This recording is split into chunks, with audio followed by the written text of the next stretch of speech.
Hello and welcome to what I'm effectively calling Couch Reviews, where you can sit back with me while I talk about movies, TV shows, video games, comic books, and decide for yourself if you want to watch it or if you want to stay away. So, if you couldn't tell by my choice of wardrobe or my sense of decoration in the back, first movie up is 2025 Superman, starring David Cornsweet and directed by, if I dare say so, the amazingly talented James Gunn, who also wrote the film as well.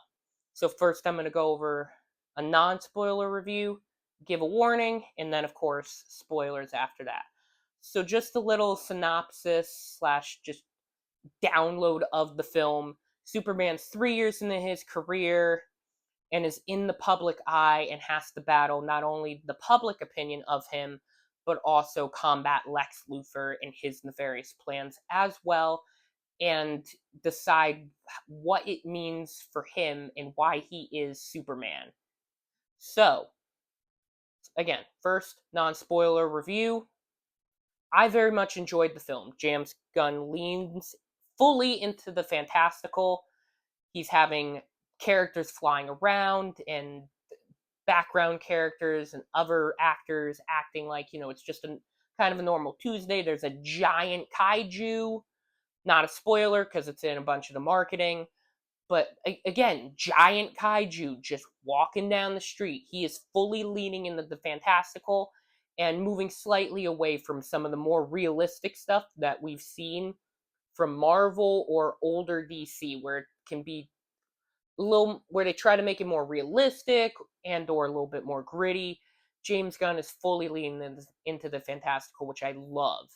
On top of that, David Cornsweet, I dare would say, is my second favorite Superman.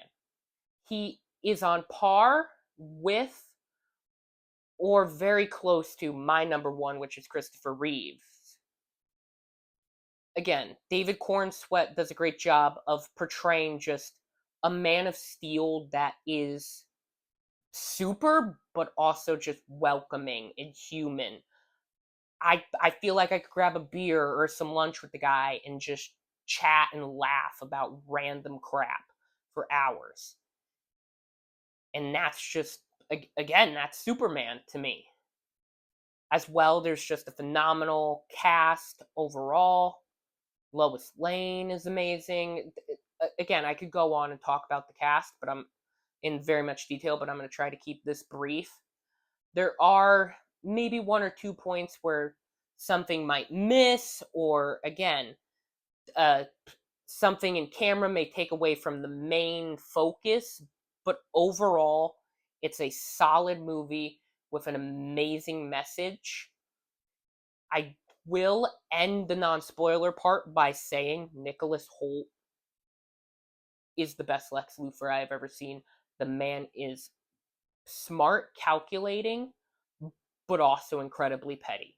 And now, going off of that, I'm going to move into spoilers. So, this man is so petty.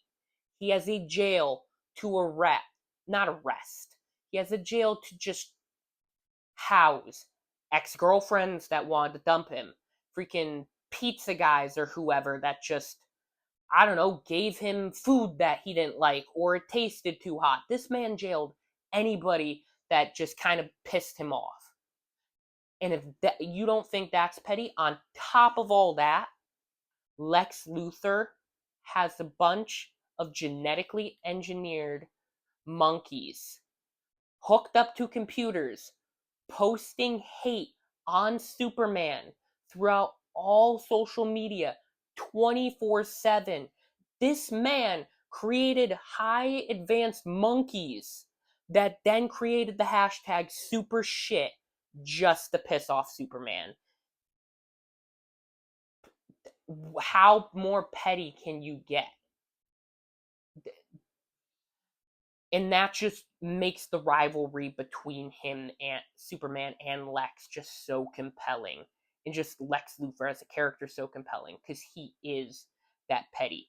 He will destroy and rip apart half the world, if not all of it, just so he could see Superman dead. Which, again, I will state the movie is full of life. Again, it's 3 years into Superman's career. Characters are already established. They don't have an origin for Green Lantern, Hawkgirl, or Mr. Terrific. They're all established characters. They all know Superman. It's just so refreshing to have that. And all the characters, even though they haven't been established since their origin, feel full of life and have such good character dynamics that just play off of each other. Like again, Mr. Terrific being so smart just kind of is bored and doesn't want to deal with these guys and just, fights the kaijus and goes up against Lex because it's a challenge to Mr. Terrific's superior genius. Hawkgirl just wants to fight, and Green Lantern just wants the sponsorships and the attention, and it just makes for such a good dynamic of very fulfilling characters. And then, of course, you got Superman and Lois Lane.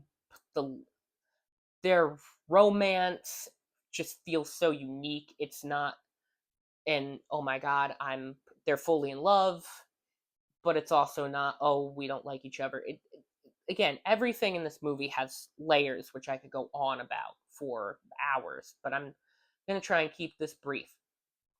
I will also say, though, as if you couldn't tell by my shirt, and again, the popcorn bucket in the back, I love how Krypto is in this movie so consistently. It's not just the Krypto Take Me Home clip we've all seen. He is consistently in the movie throughout and has a lot of good scenes. And originally, I didn't know what to think about James Gunn basing Krypto off of his dog Ozu. I thought it was interesting. I was like, I'm gonna go see it, see how this is, because again, comparatively, it's not necessarily Krypto from the comics, but I loved that little addition because again, James Gunn has a rescue dog, as again, Ozu is a rescue dog, and being somebody who's been around dogs all my life, comes from a family of dogs, Krypto feels literally like one of them got superpowers. So any pet owners ever can go and see this movie and see their dog in Krypto, which is just amazing. Again, overall, I love the movie. I went with my uncle who loved the movie. It's just a breath of fresh air. It's a fantastical film, and it hammers home because again, Lex challenges Superman's public eye. Lex finds footage from this Fortress of Solitude, or uncovers it, I should say, that basically turns the public against Superman, and Superman himself has to figure out why he does what he does and define who he is, which is just an amazing thing and leads to a great culmination at the end where there's an amazing speech that basically just personifies what, again, I and many others, I dare say, believe Superman is, where he is someone with fantastical powers, but at his core, he is human. He is like us, and he just tries to do the right thing every single day. So, bottom line, though, those are my main thoughts. Not too much to critique. I will say some things kind of drop, some jokes don't really land. Jimmy Olsen being a quote unquote chick magnet, not a bad thing. It just felt weird at times, especially kind of how girls were just kind of falling for him with little to no effort from his part. And then at the end during that speech, there was a reflective flare that took away and was distracting at times from the speech. But again, that ending speech is just it. This is Superman. He's fantastical. He wears underwear outside of his costume. He's just friendly and just has such an inviting personality. Just again, I could go on, but I'm going to end it here. I would fully say Superman for me is 4.5 approaching 5 stars. I may dare even say 5. I'm just a little weary on saying that because it's not an incredibly perfect film. There are little teeny things, but you know what? Screw it. Superman, 5 out of 5 stars. I'd go watch it again, and then I'd go watch it again, and then I'd go watch it again because it's just fun.